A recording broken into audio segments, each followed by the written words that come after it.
नमस्कार दोस्तों, welcome to फाइनेंशाला। आपका बहुत बहुत स्वागत है मेरे चैनल पे। अगर आप चैनल पे नए हैं डोंट फॉरगेट टू सब्सक्राइब, और अगर आपको वीडियो पसंद आए don't forget to like as well.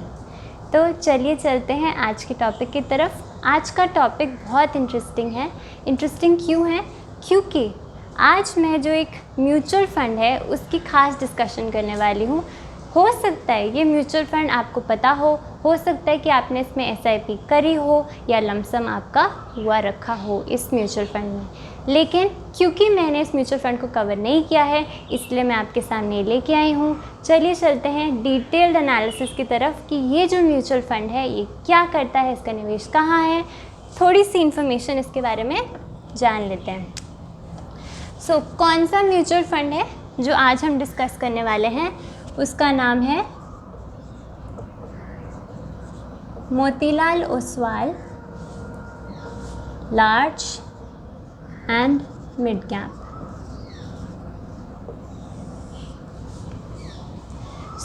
जो म्यूचुअल फंड जिसके बारे में हम डिटेल्ड एनालिसिस करने वाले हैं उसका नाम है Motilal Oswal large and mid cap. Before starting the video, before starting detailed information, हम थोड़ी सी इसकी बेसिक डिटेल्स जान लेते हैं कि जब भी म्यूचुअल फंड के सामने लार्ज एंड मिड कैप लिखा होता है तो उसका मतलब क्या होता है। उसका मतलब ये होता है कि सेबी की गाइडलाइंस हैं कि जो भी म्यूचुअल फंड मैनेजर्स ऐसे म्यूचुअल फंड्स को मैनेज करते हैं उनके ऊपर एक कंपल्शन होती है, मैंडेटरी होता है कि आपको मिनिमम 35% जो है इतना पैसा लार्ज कैप को देना पड़ेगा और मिनिमम 35% पैसा मिड कैप को देना पड़ेगा। इसका मतलब अगर mutual fund large cap category का होता है इसका मतलब मिनिमम 80% पैसा लार्ज में लगेगा।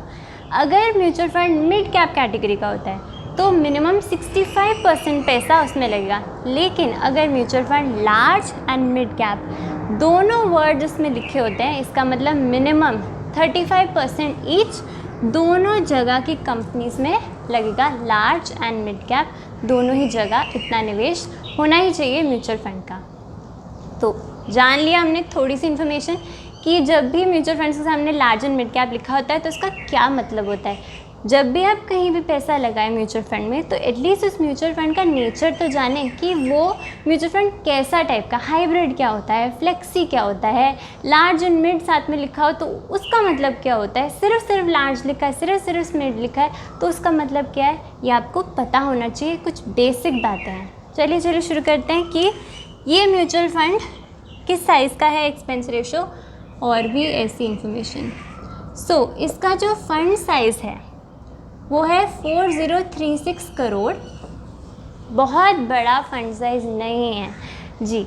दूसरे म्यूचुअल फंड 50,000 60,000 बड़े बड़े फंड साइज लेके बैठे हैं, मतलब बहुत लोग इसमें निवेश करें, मगर इस म्यूचुअल फंड में ज़्यादा पैसा नहीं लगा है। ये एक हाईलाइट करने वाली बात है। अगर आप कॉन्फिडेंट नहीं हैं ऐसे म्यूचुअल फंड में कि अरे इसमें तो इसका फंड साइज अच्छा नहीं है, ज़्यादा लोग इसमें निवेश नहीं करें, तो कोई कंपल्शन नहीं है, ज़रूरी नहीं है कि आप इसमें पैसा अपना लगाएं। एक्सपेंस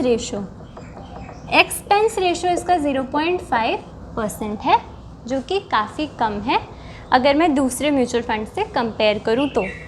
चलिए चलते हैं इसकी होल्डिंग्स की तरफ कि लार्ज, मिड एंड स्मॉल में कितना पैसा लगा है इस म्यूचुअल फंड का। 35.82% लार्ज में, 35.36% मिड में और 25.88% स्मॉल में। यानी कि आप डिस्ट्रीब्यूशन देख रहे हैं, ये जो म्यूचुअल फंड है इसने बहुत अच्छे से डाइवर्सिफिकेशन किया है। लार्ज, मिड एंड स्मॉल में तीनों ही एरिया में बहुत अच्छा डाइवर्सिफिकेशन चला है इस म्यूचुअल फंड का। अच्छा, इसका बीटा भी आप जान लें। बीटा जो है इसका, बीटा मतलब वॉलेटिलिटी, बीटा जो है इसका वो है 0.9। अब जानते हैं इसके सेक्टर्स की म्यूचुअल फंड मैनेजर ने कौन से सेक्टर्स में निवेश किया है। कौन से sectors? Financial services, capital goods और ऐसे जैसे सेक्टर्स में ज़्यादातर निवेश है इस म्यूचुअल फंड का। चलिए चलते हैं कंपनीज़ भी जान लेते हैं कि कौन सी कंपनीज़ में इस म्यूचुअल फंड ने निवेश किया है। Prestige, Jio financial services, Zomato, Trent, IndusInd bank, ये इसकी कुछ मेजर होल्डिंग्स हैं। सारी ही कंपनीज़ आपने सुनी होंगी, सारी ही कंपनीज़ बहुत अच्छा परफॉर्म करी हैं, ये भी आपको पता होगा। नहीं पता है तो मैं आपको बता रही हूँ। सेक्टर्स भी जाने पहचाने हैं, ट्रेंडिंग है, अच्छा कर रहे हैं, और जो नहीं भी अच्छा करे वो अच्छा कर लेंगे, सो उसमें कोई प्रॉब्लम नहीं है। बेस्ट पार्ट इसके रिटर्न्स। सो इसके रिटर्न्स कितने हैं? 25% ओवरऑल, यानी जब से ये फ़ंड शुरू हुआ है तब से लेके अब तक इसके रिटर्न्स ओवरऑल 25% है, यानी लॉन्ग टर्म में इस फंड ने काफ़ी अच्छे रिटर्न्स आपको दिए हैं। मगर दोस्तों आप ये भी ध्यान रखें कि जब भी आप रिटर्न्स देखें तो रिटर्न्स जो होते हैं वो एक पास्ट के आपको एक इमेज प्रोवाइड करते हैं कि पास्ट में इस फंड ने ऐसा परफॉर्म किया है, मगर ज़रूरी नहीं है कि आगे चल के भी ऐसा ही परफॉर्म करे। रिटर्न्स देख के आपने खुश नहीं हो जाना है और सिर्फ रिटर्न्स देख के आपने कोई म्यूचुअल फंड चुनना नहीं है। आपने अपनी डिटेल्ड एनालिसिस, डिटेल्ड रिसर्च करनी है। अपने फाइनेंशियल एडवाइज़र से ज़रूर पूछना है कि आपके रिस्क एपेटाइट के हिसाब से, आपकी रिस्क टॉलरेंस के हिसाब से कौन सा म्यूचुअल फंड आपके लिए सही रहने वाला है। रिटर्न्स का क्या है, आज ज़्यादा है तो कल थोड़ी कम हो जाएंगी, और रिटर्न्स को आपने सिर्फ only reason for selecting mutual fund बिल्कुल भी नहीं बनाना है। दोस्तों ये एक रिकमेंडेशनल वीडियो नहीं थी, सिर्फ और सिर्फ एजुकेशन के लिए थी। मेरा काम है आपको नए नए म्यूचुअल फंड्स बताना जो शायद हमने कवर नहीं किए या शायद किसी और ने कवर नहीं किया, शायद आपको नहीं पता उनके बारे में। तो अगर मैं नए नए म्यूचुअल फंड आपके सामने लेके आऊँगी, आपको पता चलेगा, आप उनके बारे में जानना चाहेंगे, आप डिटेल रिसर्च करेंगे खुद से, और जब खुद से रिसर्च करेंगे तभी तो जानेंगे कि कौन सा म्यूचुअल फंड आपके लिए सही है। अगर आपने एसआईपी नहीं शुरू की है ज़रूर शुरू करें, यही सही समय है। सही समय कुछ नहीं होता, सारे समय ही सही हैं।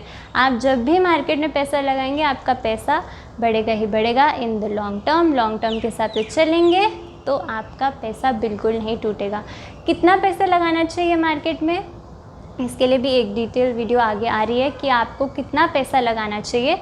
उसके लिए आप बस एक छोटा सा काम कीजिएगा, एक इमरजेंसी फ़ंड फॉर 6 मंथ्स जो है वो आप अपना साइड रखें, और उसके अलावा जो भी आपके घर के खर्चे हैं, जो भी रिस्पॉन्सिबिलिटीज़ हैं, उसको कवर करने के लिए वो सारा पैसा अलग। उसके बाद जो पैसा आपके पास बचता है, यानी कि एक्सेस पैसा, एक्स्ट्रा पैसा, उस पैसे को अगर आप मार्केट में लगाएंगे तो उस पैसे की आपको ज़्यादा ज़रूरत नहीं पड़ेगी, लंबे समय के लिए निवेश होगा एंड उसी से अच्छे रिटर्न्स आपकी बनेंगी। So if you like the video, do like the video. कोई भी डाउट है ज़रूर कमेंट करके बताएं। कुछ भी पूछना है ज़रूर पूछें, क्योंकि आपके सारे कमेंट्स मैं देखती हूँ और रिप्लाई करने की भी पूरी कोशिश करती हूँ। कोई भी और डाउट है किसी भी म्यूचुअल फंड के बारे में तो वो भी कर सकते हैं। अगर आपको अपना पोर्टफोलियो शेयर करना है वो भी कर सकते हैं, उसके ऊपर भी एक वीडियो आ जाएगी।